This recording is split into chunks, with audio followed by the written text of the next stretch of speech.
ஒரு சோப்பை கையில் கொடுத்துட்டு ஒரு டவல் கையில் கொடுத்துட்டு ஃபுல்லாக மூஞ்சியெல்லாம் போய் கழுவிட்டு வாமான்னாங்க. அண்ணனின் முதல் கதாநாயகி. வணக்கம் சார். பாலா சாரை பார்க்கும்போது எனக்கு சேது படத்தோட ஷூட்டிங் ஆடிஷன் அதுதான் ஞாபகம் வருது. ஏன்னா நான் சின்ன சின்ன கேரக்டர் பண்ணிட்டு இருந்தேன்.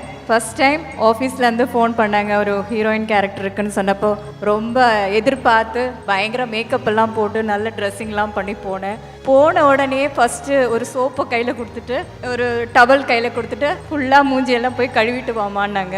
ஏன் சார்னு, ஏன்னா என்னோட படத்தில் வந்து மேக்கப்பே இருக்கக்கூடாது, நீங்கள் எப்படி இருக்கீங்களோ அதே மாதிரி இருந்தால் போதும்னாங்க. அப்போவே நான் நினச்சேன் ஏதோ சார்கிட்ட ஒரு விஷயம் இருக்குன்ட்டு.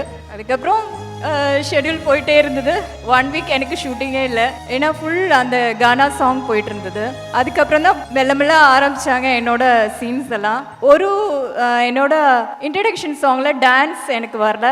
என்னை பயங்கரமா திட்டாரு எல்லாரும் முன்னாடி. என்ன பயங்கரமா அழுதுட்டேன். அப்ப என்ன சொன்னாருன்னா, உன்னோட நல்லதுக்காக தான் நான் சொல்றேன், ஏன்னா நீ பெரிய ஆளா வரணும், இந்த படம் சக்ஸஸ் ஆகணும், உனக்கும் இது ஃபர்ஸ்ட் எனக்கும் இது ஃபர்ஸ்ட்ன்ட்டு. 25 வருஷத்துக்கு அப்புறம் இன்னும் ஞாபகம் இருக்கு. அவர் ஜாஸ்தி பேச மாட்டாரு, நானும் அந்த டைம்ல ஜாஸ்தி பேச மாட்டேன். ஹாய் பாய் அவ்வளோதான்.